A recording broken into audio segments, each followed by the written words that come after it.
Hello everybody, this is Daniel with Abiding in the Secret Place. I was out here shooting a couple of videos, one for Daniel's Bullion Coins and one for Peace and Plenty Homestead, and the Lord reminded me of a experience that Ingrid and I had a few years ago, and I believe it ties into the Lord walking us through what He showed us as far as gold and silver and getting prepared. So we were living in Georgia, and we had bought a house, a big house down there. We had put $50,000 down on it, and we ended up losing that house in the housing and banking crisis of '08, '09, and the economic collapse that happened. We were doing really well with Home Depot, and that just all completely shut down overnight. But so we left that house, left on good terms with the bank. They actually gave us, I believe it was a couple of $3,000 to surrender the house. So it was a mutual agreement, and we moved back up here to Fredericksburg. That was in Georgia, and my kids lived in Maryland, and my mom and dad were in Virginia. And Fredericksburg is an up and coming town, and that's where we have Daniel's Bullion Coins. And we started to go through, finding a place, and we found a house, and we exchanged labor for improving the house. Needless to say, with the economic collapse, we were pulling in every penny we could. We were buying gold and silver. We were starting the Daniel's Bullion Coins. We were putting everything into that we possibly could. So I worked days and nights on the remodel so that we had a place to live.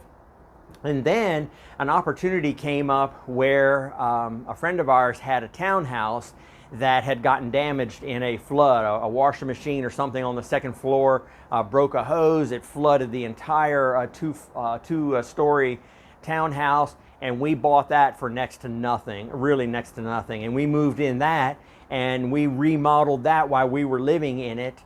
And we sold that, and we made some money. We put that into gold and silver, and so now we're back to looking for something and really trusting the Lord. And we're looking at land, and we're looking and trying to figure out what to do. We took our European vacation, then got to go to Jerusalem, see Ingrid's friends over in Europe, spent some time with my parents. It was really a good time while we were also looking for a house. So we stayed at hotels, different hotels and things, and we bought a camper. And we had the camper out at a friend's house. And we're staying in the camper, and it just got too cold, too inconvenient. The camper was so we were staying in a hotel and staying at mom and dad's. And one night at the hotel, let me back up a little tiny bit. So here's the part. So we're staying in the camper, and the land that we were staying on sold or changed hands or something like that in the family. And so we got like a kind of a short notice, and we had to move out kind of quickly. And so we put all our things in storage and put our camper in storage, all this type of stuff. And we've got the final load of our stuff leaving our friend's house, and we've got the camper in storage and all of our things in storage. And we're driving to a hotel, and Ingrid calls me on the phone. Now, we drove junkyard cars. I mean, if someone either gave it to us or we got it from the scrap yard for $200. So she's driving a Volvo that we paid, I can't remember, a few $100s for, I think $500. And she calls me up and she says, guess what? The Volvo just turned over 280,000 miles. Now, the Volvo had a 6-digit speedometer, 280,000 miles. You could see the 28 and the 4 zeros. And at that exact moment, we're both a little in despair at this time, needless to say. I look down at the Ford that I'm driving that I paid $600 or $700 for. It's got our stuff loaded in the back. She's got her things loaded in the Volvo. And the Volvo turned over, the Ford truck I was driving, turned over 128,000 miles, but it only had a 5-digit speedometer. So you could only see the 2, 8, and then 3 zeros. Hers was 2, 8, and 4 zeros. You could not see the 1. You could only see the 2, the 8, and the 3 zeros on the Ford. 28,000 miles, 128,000 miles. And right when I looked at that number, and in the state of mind that I was in, crying out to the Lord, and Ingrid crying out to the Lord, both of us together, the Lord just spoke to me. It just came to me, or just a thought, just remember that number. Just remember that number. And I'm like, okay, whatever, no big deal. No, the earth didn't shake, lightning didn't strike. It just was a nudge in my heart to remember that number. So time goes along, a few weeks later, a month, I can't remember how long. We're staying in hotels, we're staying at mom and dad's. So we go to leave the hotel one day, and it is pouring down, cats and dogs, raining. And I'm looking in the computer, here's this property for sale, it's about to be auctioned off. And the bidding was at 20-some thousand. And it ended in a few hours.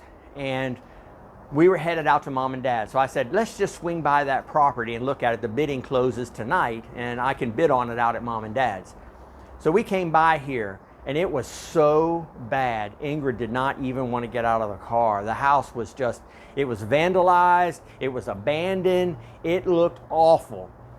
And it was pouring down rain. So I don't blame her for not wanting to get out of the car.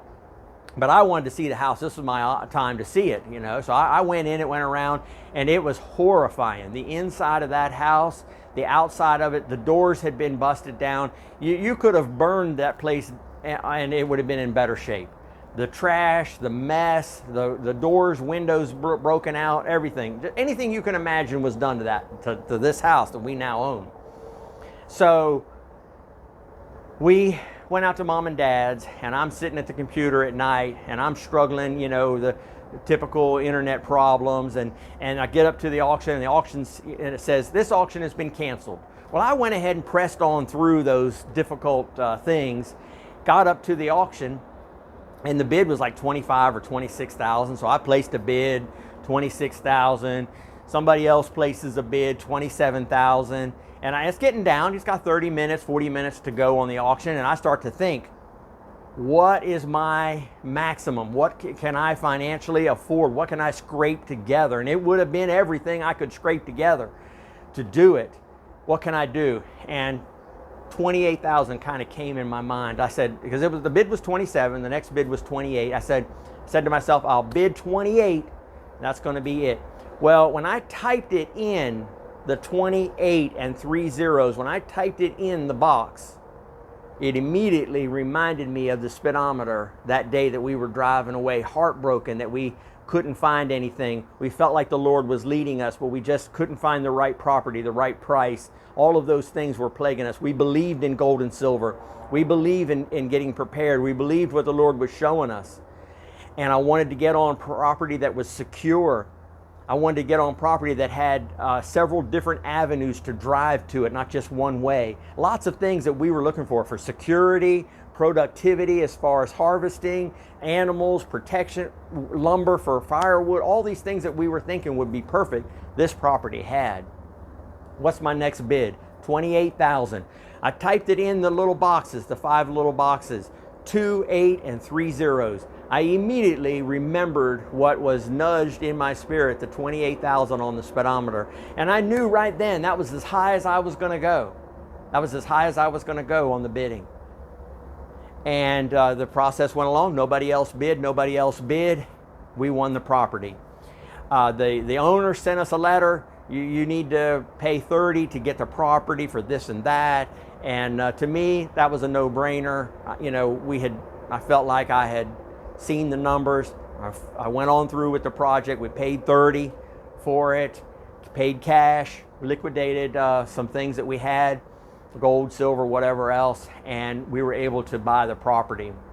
And fortunately, we had the camper because we could not move in the house. There was no way. The house needed redoing, top to bottom, inside and out. Everything had to be redone on that house. So we brought the camper out here, and we just lived in the camper. And I think we lived in the camper for 24 months, 30 months, something like that. And it was tough. It was tough. Those winters in the camper were brutal. Pipes freezing, mildew, condensation, cramped. It was difficult.